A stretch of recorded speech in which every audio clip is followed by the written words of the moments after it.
예배 자리에 잘 나오셨습니다. 하나님을 신뢰합시다. 그런 제목의 말씀 전하겠습니다. 욥기서 34장에 보면 엘리후가 욥에게 이야기한 내용이 나옵니다. 그는 하나님에 대해서 얘기를 먼저 꺼냈는데 하나님은 의롭고 전능하신 분이라고 했습니다. 상대가 왕이라 해도 그 왕의 지위가 하나님 앞에선 무용지물이고, 그가 지도자라고 해도 거침없이 하나님은 너는 악하다 이렇게 말씀하실 수 있는 분이라고 했습니다. 고관을 외모로 대하지 않고 한밤중에 순식간에 죽게도 할 수 있는데 사람의 손을 빌리지도 않고도 그렇게 할 수 있는 분이 하나님이라고 했습니다. 엘리후의 말은 틀린 것은 아닌데 지나치게 공의 쪽에 치우쳐져 있는 것을 보게 됩니다. 그가 말하고 싶은 것은 욥이 많은 고난을 당하고 아프고 힘든 것은 하나님께 맞았기 때문이다, 그 얘기를 하고 싶었던 거죠. 이러한 관점에서 하나님을 보는 것은 어떨 때는 맞지만 어떨 때는 틀립니다. 이들의 대화가 끝날 무렵 하나님이 찾아오셔서 욥의 친구들을 책망하셨습니다. 우매하며 옳지 않다고 말씀하셨습니다. 물론 하나님은 죄에 대해서 책임을 물으시고 개입하시고 방치하시죠. 방치하지 않으시죠. 그러나 자기 백성이 미숙하고 연약한 가운데 있을 때 무조건 공의의 칼날을 들이대시는 분은 아니라는 것을 기억해야 됩니다. 하나님은 많은 경우에 사랑의 손을 내미시고 기다리시고 참으십니다. 시편에는 3번이나 하나님 성품에 대한 똑같은 고백이 기록되어 있는데 시편 103편 8절입니다. 앞에 보시고 같이 읽겠습니다. 시작. 여호와는 긍휼이 많으시고 은혜로우시며 노하기를 더디하시고 인자하심이 풍부하시도다. 집에 가셔서 85편도 찾아보시고 145편도 찾아보시면 이 4가지가 동일하게 기록되어 있는 것을 볼 수가 있으실 겁니다. 여호와는 긍휼이 많으시고, 긍휼이라는 히브리어 단어가 라훔이라는 단어예요. 이 단어는 레헴이라는 어머니 태에서 나온 단어예요. 그래서 하나님이 우리를 바라보실 때 불쌍히 여기신다는 거죠. 오늘 조병철 장로님 미국에 계시다가 여기민을 오셨어요. 어떻게 오셨는지 여쭤보니까 그 따님이 한국에 사는데 엄마 밥 해줘야 돼, 들어오세요 그랬대요. 그 한마디에 녹아가지고 20년 이민생활 다 청산하고 들어오신 거예요. 엄마가 밥 좀 줘 할 때 마음이 완전히 녹잖아요. 하나님이 우리를 볼 때 그런 긍휼이 많으신 분이라는 거죠. 은혜로우시다는 말은 자격과 공로가 전혀 없는 사람에게, 높은 자가 낮은 자에게 허리를 굽혀서 일방적으로 친절과 사랑을 베푸신다, 그런 의미를 갖고 있어요.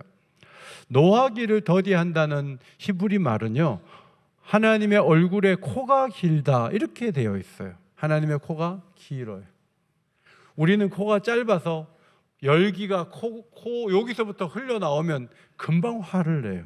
근데 하나님의 코는 길어서 많이 돌다 보니까 하나님이 노하시기를 더디하신다, 그렇게 표현되어 있습니다. 그 다음 4번째로 하나님은 인자하심이 풍부하시다. 기분에 따라 사랑하는 것이 아니라 언약적 사랑을 베푸셔서 신실하게 끝까지 찾아내어 사랑을 주시는 분이시다. 그래서 하나님은 긍휼이 많으시고 은혜로우시며 노하기를 더디하시고 인자하심이 풍부하시다는 것. 만약에 엘리후가 이런 관점에서 욥이여 조금 기다리면 하나님의 긍휼이 당신을 도우실 것이고 당신은 회복될 거예요 라고 얘기했다면 하나님께 칭찬을 받았겠죠. 출애굽기 16장은 이스라엘 백성들이 애굽을 떠난 지 정확하게 한 달 만에 시인 광야에 도착하여 먹을 것이 없어서 불안에 떠는 모습을 보여주고 있습니다. 홍해를 건넌 지 약 20일에서 25일 정도 됐을 때 신광야에 도착했습니다. 당장 먹을 양식이 없으니까 모세와 아론에게 원망의 말을 쏟아내게 됐습니다.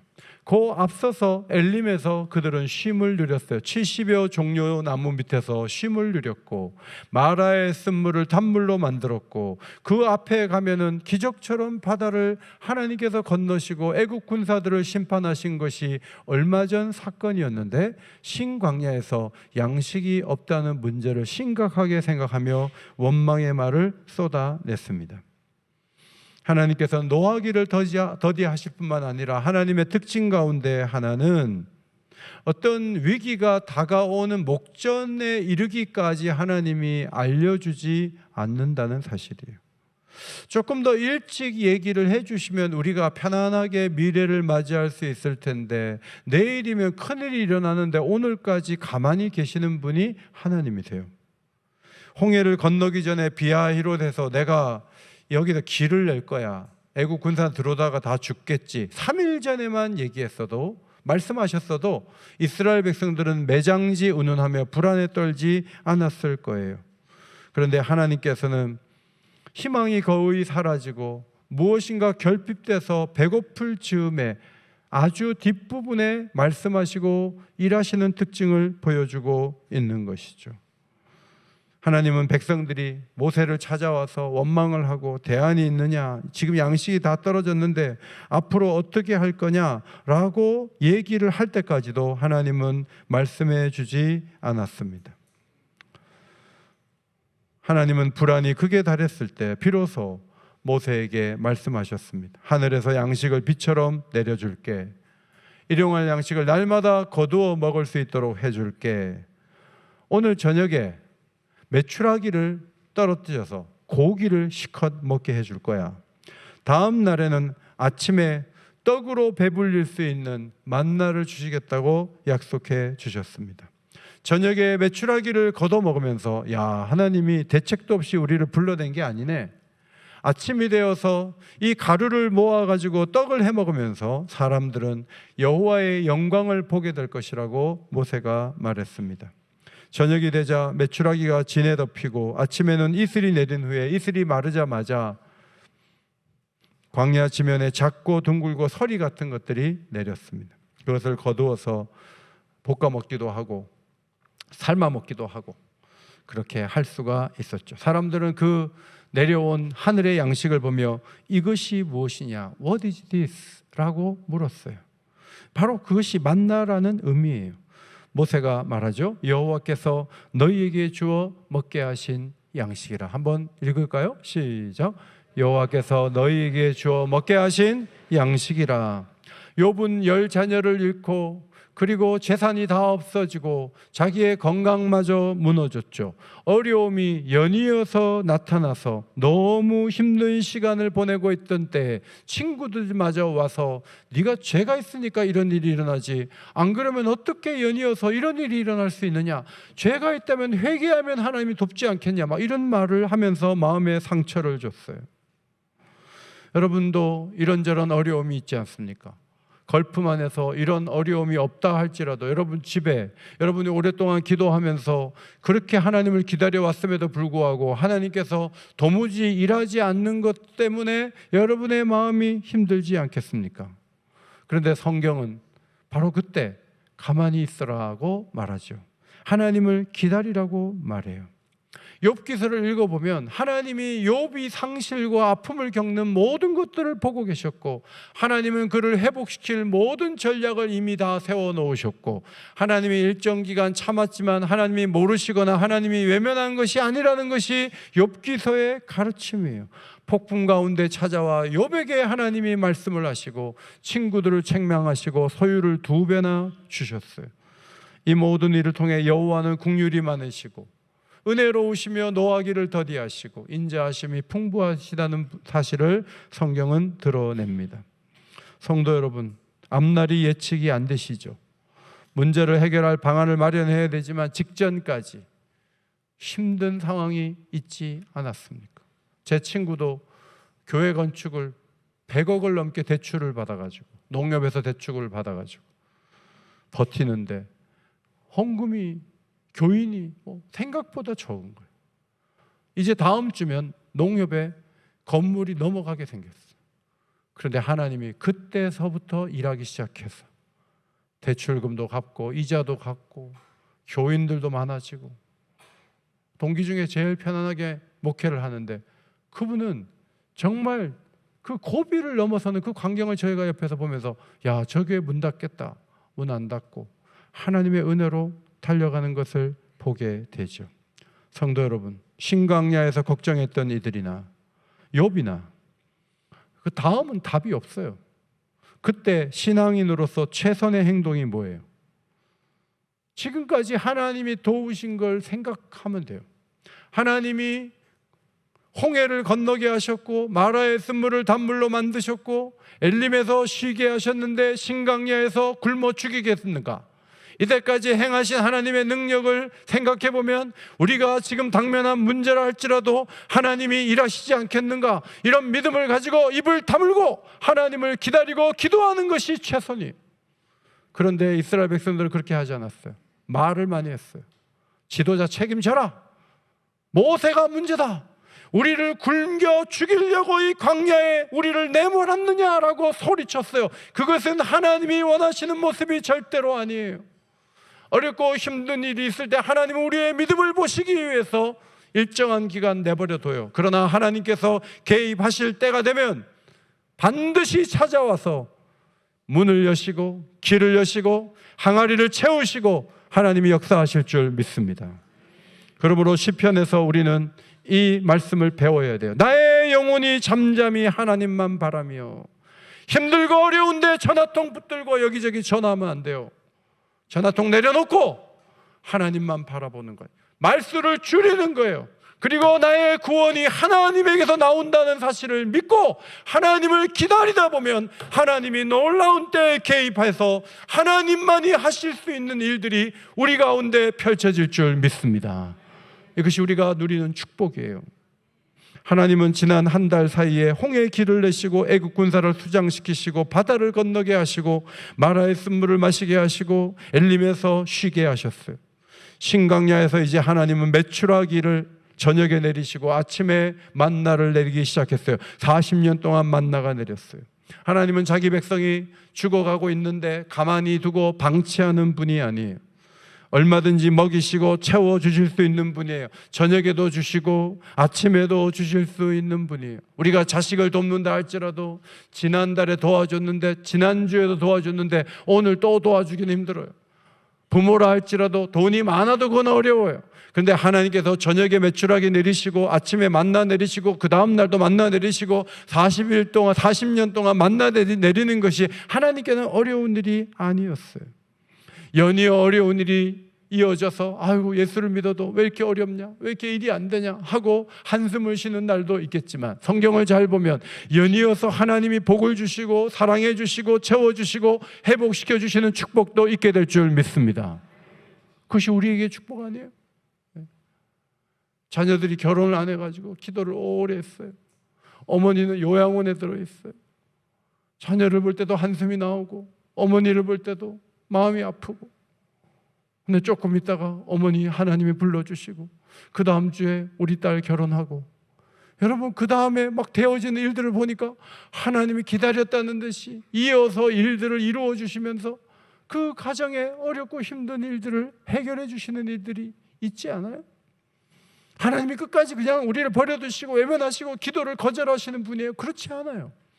하나님이 좋은 일을 숨겨두셨다가 고통을 당한 날수대로 좋은 날도 우리에게 주실 줄 믿습니다. 그것을 하나님을 기대하는 신앙이 있어야죠. 성경을 보면 하나님께서 구름 기둥과 불 기둥으로 자기 백성과 함께 하셨어요. 하나님은 밤낮 자기 백성을 보살피시고 인도자가 되어 주셨어요. 엘리야가 이세벨의 칼을 피해서 로뎀나무 아래에서 죽기를 구할 때 하나님께서 잠을 주셔서 한숨 푹 자고 일어났더니 천사가 이렇게 어루만졌어요. 일어나서 먹으라고 깨워요. 그래서 물을 마시고 떡을 먹고 너무 지쳐가고 또 잤어요. 하나님이 야, 천사를 한번 보냈으면 됐지, 넌 왜 또 자냐 하지 않으시고 천사를 또 보내서 어루만졌어요. 그 어루만지는 손길이 옛날에 엄마가 어릴 때 자기를 이렇게 보듬어 줬던 그 손길 아니에요. 그걸 거듭 천사를 보내서 그렇게 하시고 떡과 물을 또 주셔서 그것을 먹고 40주 40야를 호래까지 걸어가게 되었던 거죠. 탕자가 아버지의 유산을 다 허비하고 돌아와서 종이 하나로 써주기를 바랬을 때 아버지가 아들로 받아줄 때 제일 좋은 옷을 해다 입힌 다음에 한 달 뒤에 반지 끼우고 한 달 뒤에 신발 준 게 아니에요. 거의 한 날 동시에 옷을 입고 가락지 끼고 신발 신고 잔치가 배설되고 이게 하루에 스트레이트로 일어나는 거죠. 하나님께서 그런 문을 열어주신 것을 성경이 우리에게 보여주는 거예요. 여러분, 천국이 왜 천국이에요? 이 땅은 좋은 일이 있다가 조금 있으면 어려운 일이 일어나고, 평화롭다가 전쟁했다가, 잘 살다가 결핍되다가, 건강하다가 또 무너졌다가, 이게 계속 반복되니까 이 땅에서 영원히 좋은 것은 없는 거예요. 그러나 천국은 완벽한 보호를 통해 줄이거나 목마르거나 뜨거운 곳에 상하지 않게 하는 공간이에요. 생명수샘으로 인도하셔서 완벽한 위로를 해주세요. 다시는 사망도 아픔도 곡하는 것도 없게 해주세요. 악인들을 완전히 분리시켜서 그들의 영향이 전혀 없도록 만들어주세요. 저주가 없는 곳에서 세세토록 왕노릇 할 수 있도록 우리를 인도해 주시기 때문에 천국이에요. 어제 저녁에 메추라기 내리고 오늘 아침에 만나가 내리는 건 뭐예요? 가나안에 가면 저녁에도 먹을 게 있고 아침에도 먹을 거 있다는 것을 광야에서 미리 경험하게 해주시는 거죠. 그런데 이 만나는 특별한 의미가 있는 양식이에요. 4절에 보면 이같이 하여 그들이 내 율법을 준행하나 아니하나 내가 시험하리라. 이 양식은 말씀대로 거두지 않으면 고통스러운 일들이 이어질 수 있는 그런 양식이에요. 평일에 너무 많이 거둬서도 안 되고 여섯째 날 2배로 거둬야 되는데 방심했다가는 안식일 날 굶어야 되는 양식이었어요. 16절을 보면 너희 사람 수요대로 한 사람에 한 오멜씩 거두되 그랬어요. 각 사람이 먹을 만큼 거두는데 한 오멜이 어느 정도냐면 2.2kg, 2.2리터 정도 돼요. 2.2리터를 밀가루를 넣어갖고 재보면 1.8kg 정도 나와요. 공깃밥 한 그릇 짓는데 100g 정도면 돼요.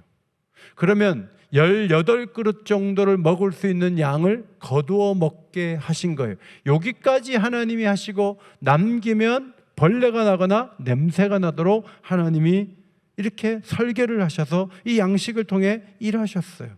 그런데 어떤 사람은 너무 많이 걷어가지고 남고 어떤 사람은 적게 걷어서 어려움을 겪는 거예요. 그때 하나님께서 서로 교류하게 하신 거예요. 많이 거둔 사람 많이 쌓아놓으면 다 벌레 나는 거예요. 그래서 없는 사람에게 주고 모자란 사람 옆집에 가서 좀 달라 그래도 당당하게 달라고 할 수 있어요. 그거 남겨봐야 냄새나고 다 벌레 생겨서 버려야 돼요. 그러니까 옆집에 넘겨주는 놀라운 모습이 일어났어요.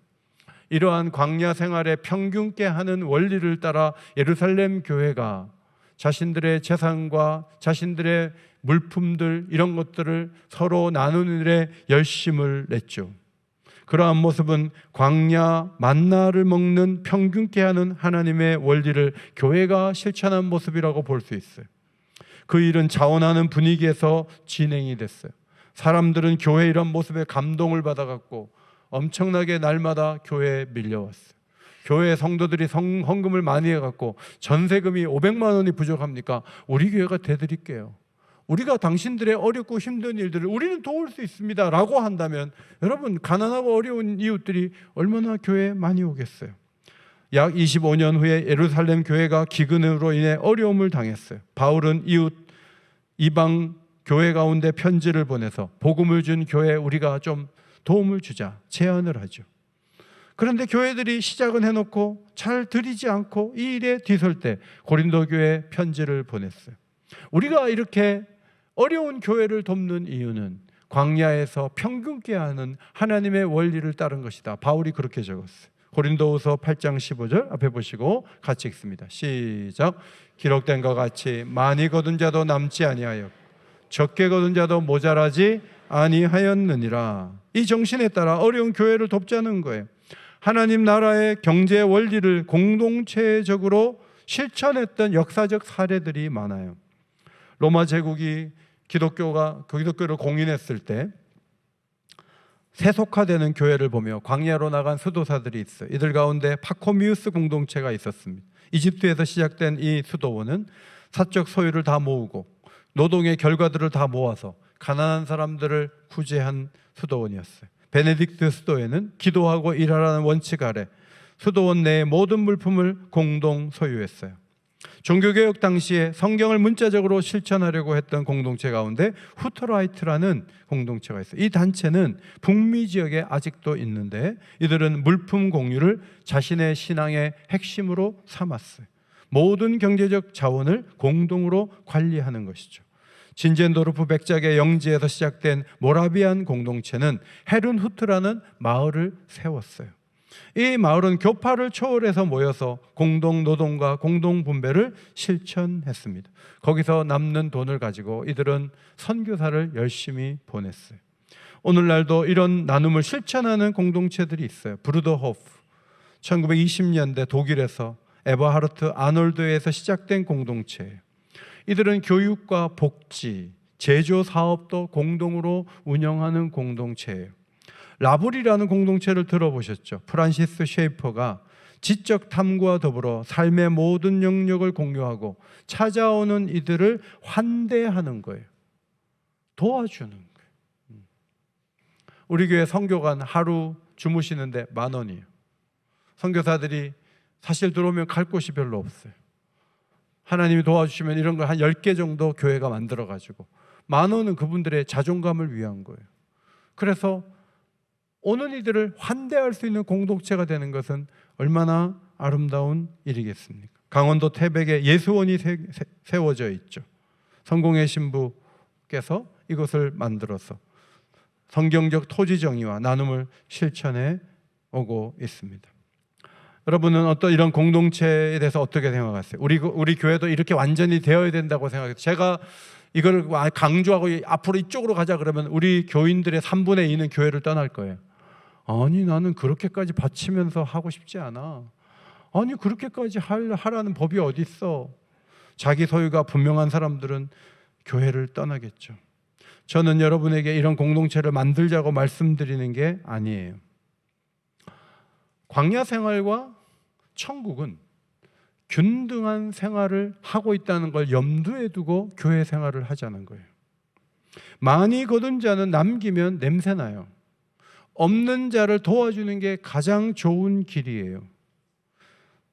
기아대책기구 직원 예배에 갔었는데 180명이나 되는 직원들이 있었어요. 그 단체는 북한에 분유를 보내는 일을 지금껏 감당하고 있어요. 걸프만에서 전쟁이 나니까 레바논에 벌써 120만 명의 난민이 있는데 그들을 돕는 운동을 시작하고 키트를 만들어서 그 어려운 사람들에게 공급하는 일을 도맡아서 하고 있는 것이죠. 그러니까 우리 교회만 잘 채워지고 우리 교회만 마이너스 나지 않으면 된다, 이게 아니라는 거예요. 교회의 DNA는 공유하고 함께하고 나누는 데 있다는 것을 기억해야 돼요. 그런 의지와 비전을 가지고 교회를 돕는 거하고 그런 것이 하나도 없이 늘 아끼고 늘 없다고 하고 늘 안 된다고만 얘기하는 것은 그것은 차원이 다른 얘기예요. 오늘 우리가 읽은 본문을 보며 21절 만나를 거둘 때 해가 뜨기 전에 거두라는 말씀을 또 보게 됩니다. 여러분 늦게 일어나면 햇빛에 만나가 다 사라져요. 쓰러져서 없어져 버려요. 하나님은 아침에 해 뜨기 전에 일어나라는 거죠. 움직이라는 거예요. 잠언 10장 4절에 손을 게으르게 놀리는 자는 가난하게 되고 손이 부지런한 자는 부하게 되느니라.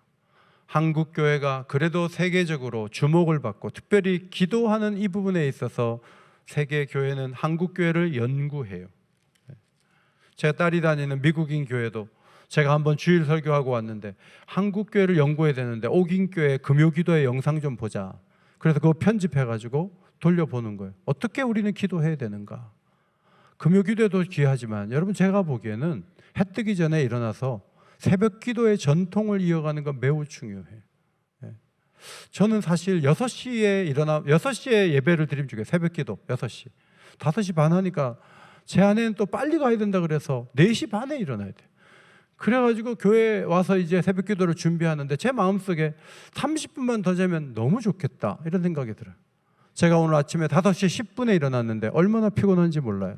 30분, 40분을 더 자도 제 몸은 여전히 피곤하죠. 그럼 물어봅시다. 6시 반에 일어나는 분들은 나는 하나도 안 피곤해 하고 일어납니까? 7시에 일어나도 피곤하고 8시에 일어나도 피곤하기 때문에 새벽기도에 오기 위해 5시에 일어나시기 바랍니다. 그것이 좋겠다. 해 뜨기 전에 일어나서 주님 앞에 나와 기도해야 돼요. 교회 직분을 맡았는데 새벽기도를 한 번도 안 나와요. 여러분, 성경적인 신앙생활 아니에요. 특별히 한국교회는 새벽기도를 이어왔어요. 위대한 전통이에요. 세계교회가 따라가지 못하는 전통이에요. 새벽기도 한 번도 안 하고 하나님 앞에 나와 기도도 안 하고 그냥 살아가자. 여러분, 거기에는 풍성한 은혜를 누릴 수 있는 기회가 없는 거예요. 힘들어도 조금 일찍 주무시고 하나님 앞에 나와 기도로 하루를 시작하고 힘을 다해 전도하고 그런 공동체가 되기를 주의 이름으로 축원합니다. 아멘을 안 하는 것은 나는 안 나와, 이게 분명한데 그러시면 안 된다고. 못 나오더라도 아멘하고 내일 아침 한번 시도해보고, 이게 신앙이죠. 22절에 여섯째 날은 2오멜씩 거두라 그랬어요. 여러분, 평일에는 한 오멜만 거둬야 돼, 한 사람당. 그런데 여섯째 날은 2배를 거둬라. 그럼 일곱째 날 썩을 텐데, 보통 날은 썩고 냄새 났는데 이상하게 안식일 날 일곱째 날에 이 양식이 그대로예요. 전혀 냄새가 나지 않아요. 전날 삶기도 하고 볶기도 하고 굽기도 하는데 그 다음 날 보면 그대로였다 하는 거죠. 하나님 말씀대로 이 양식은 작동되었습니다. 모세의 공동체 안에는 남겨서 벌레난 사람도 있고 안식일에 나와갖고 거두려고 하다가 빈손으로 들어가는 사람도 있었어요. 그 모습을 하나님이 보시고 모세에게 말씀하셨습니다. 어느 때까지 너희가 내 계명과 내 율법을 지키지 아니하려느냐. 내 방식으로, 내가 반복한 그 방법으로 살겠다는 사람들이 광야 교회도 있었고 우리 교회도 있어요. 그러나 더 지혜로운 것은 하나님의 계명과 율법을 따라 사는 것이 우리가 풍성하게 잘 사는 비결이라는 거죠. 아브라함 헤셀의 안식이라는 책에 보니까 이 세계는 엿새 동안의 창조를 거쳐 존재하게 되었으나 세상의 생존은 일곱째 날의 거룩함에 달려있다. 여러분, 주일을 잘 지키십니까? 6일 동안 하나님이 주시는 은혜 속에 살 거예요. 주일을 뭉개버리고 주일을 거부하고 주일도 없이 그냥 바쁘게 지냅니까? 오늘 3부 예배 마치고 내 마음대로 내 방식대로 열심히 살아가면서 주일의 한 부분을 내 방식대로 다 살아갑니까? 일주일이 무너집니다. 하나님이 주신 시간을 하나님 뜻대로 사는 것 중요해요. 오늘 오후 3시에 강사 모셔놓고 재직들을 같이 훈련한다고 하는데 지난주에 너무 적게 오신 거예요. 여러분, 그렇게 하시면 안 돼요. 다른 교회 제가 재직 세미나 가보면 시니어들이 절반이 와 있어요. 교회마다 시니어들이 얼마나 많은지 몰라요. 지난주에 시니어 1명도 안 왔어요. 여러분, 그렇게 하시면 안 돼요. 재직이 아니어도 와서 말씀의 은혜를 공급받고, 왜? 오늘은 주일이기 때문에 주일에 시간을 드리는 것을 아깝지 않게 여기고 특별한 잔치가 있을 때 와서 음식을 먹고 함께 하는 것이 성도된 도리예요. 주일을 건강하게 지내고 하나님 뜻 가운데 지내고 은혜 받으면서 지낼 수 있는 그런 성도들이 되시기를 주의 이름으로 축원합니다. 하나님은 앞이 보이지 않고 미래가 없어 보이는 절망의 선 앞에 자기 백성을 자주 세우시죠. 반복해서 그렇게 하세요. 그때 하나님의 백성이 할 일은 하나님을 원망하거나 하나님 세운 사람들, 지도자 비난하는 게 아닙니다. 그저 잠잠히 하나님을 기도하며 기다려야 돼요. 하나님은 저녁에는 메추라기를 내리시고 아침에는 만나를 줄 수 있는 분이에요. 하나님이 나타나면 연이어 은혜를 주심으로 넘치게 하시는 축복을 누릴 수가 있죠. 예수님이 가나의 혼인잔치에서 도움을 요청할 때 여자여 아직 때가 이르지 않았습니다라고 말했지만 돌 항아리 6에 물을 채우라 하시면서 연회장을 놀라게 할 만한 포도주를 만드셨습니다. 빈들에서 사람들이 배고픈 상태에서 집에 가는 것이 불쌍해 보여서 예수님은 오병이어로 5,000명을 먹이시고 12바구니를 차게 거두셨습니다. 하나님이 움직이면 차고 넘치는 역사가 오늘도 있게 될 것을 믿음으로 바라보시기를 다시 한번 주의 이름으로 축원합니다. 해 뜨기 전에 거둬라. 남기지 마라. 많이 거뒀으면 모자란 사람에게 나눠줘라. 한 사람이 한 오멜 정도를 거둬라. 6째 날에는 2오멜을 거두어라. 7째 날에는 밖에 나가지 마라. 여러 가지 단서가 붙는 그런 양식이에요. 그런데 그대로 할 때 가장 안전하게, 가장 풍성하게, 가장 좋은 모습으로 양식을 거둬요. 그런데 거기에 자기 방식을 쓰고 많이 남기거나 여섯째 날 2배로 거두지 않거나 자기 방식을 썼다가는 어려움을 겪는 거예요. 신앙생활도 그런 거예요. 하나님이 하라고 하는 대로 하는 게 매우 중요해요. 오늘 요한복음 6장에 가면 이 만나가 왜 중요한가? 이 만나는 예수 그리스도를 상징하기 때문이라고 예수님께서 해석해 주셨습니다. 구원의 길을 내가 만드는 게 아니에요. 사람답게 사는 것, 내 방식으로 해서 사는 거 아니에요. 많이 쌓아놓고도 비참하게 살 수도 있어요. 건강한데도 비참하게 살 수 있어요. 어렵고 힘겨운 가운데서도 행복하게 살 수 있어요. 그것은 예수님이 생명의 양식이 되기 때문에 그분과 얼마나 연합하고 그분의 말씀을 얼마나 잘 듣느냐, 거기에 달려있다고 성경이 가르쳐줘요. 요한복음 6장 47절 이하의 말씀을 앞에 보시고 큰 소리로 읽겠습니다. 매우 중요한 말씀이에요. 읽겠습니다. 시작. 진실로 진실로 너희에게 이르노니 믿는 자는 영생을 가졌나니 내가 곧 생명의 떡이니라. 나는 하늘에서 내려온 살아있는 떡이니 사람이 이 떡을 먹으면 영생하리라. 예수님이 우리에게 만족을 주세요. 예수님이 가장 좋은 길을 알고 계세요. 예수님의 이름으로 기도하면 하나님께서 공급해 주세요. 예수님의 말씀대로 걸어가면 가장 좋은 길을 걸어갈 수 있어요. 예수님 의존적인 삶을 살아감으로 가장 값지고 아름답고 보람있고 기쁨이 있는 삶을 영위하시기를 예수의 이름으로 축원합니다.